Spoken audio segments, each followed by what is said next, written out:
very hard to put on order all those boats.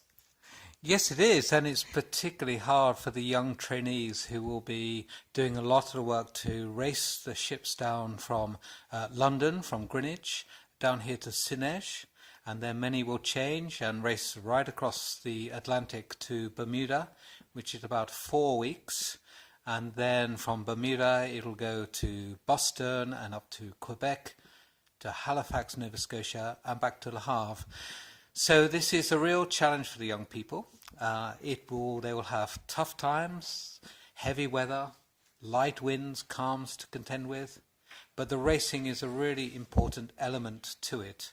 It's a friendly, but it's also a serious race, and to see the sight of these tall ships racing today under sail against each other is fantastic. So it's a fantastic for anybody to take part, both young and young at heart.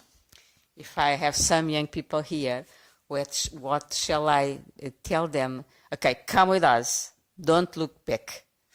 Yes, there's no doubt anybody who does a tall ships race really say it's the most positive, life-changing experience. Often they say that the most positive, life-changing experience they have in terms of the adventure of racing under sail at sea in these magnificent tall ships is something unequaled in my experience. But it's also about the camaraderie and working so close with your teammates and young people and not so young people, any crew on board, forge friendships that last throughout their life. I think that some of the crews, the trainees, choose to go to the sea for the future because of that experience. Do you have something about me? Tell me a story. Yes, well, we hear people who decide to take up seafaring as a profession. They do a tall ships race, particularly a longer tall ships race, like going across the Atlantic.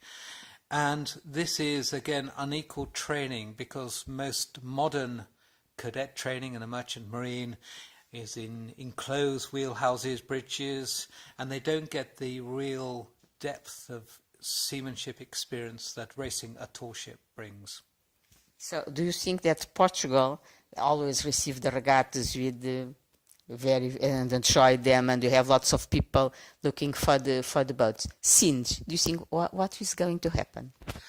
Yes, well, first of all, I must say we love coming to Portugal because with going back through the ancestry, through Vasco da Gama, Prince Henry the Navigator, Bartholomew Dias, Portugal has the most amazing seafaring history. It's in your DNA. So whenever we come to Portugal, it's really fantastic. You understand about ships and you understand about sailors.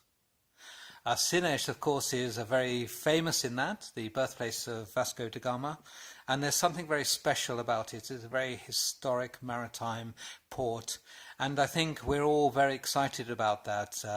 You feel the story? I feel the story is like a mecca to world adventures, world voyaging.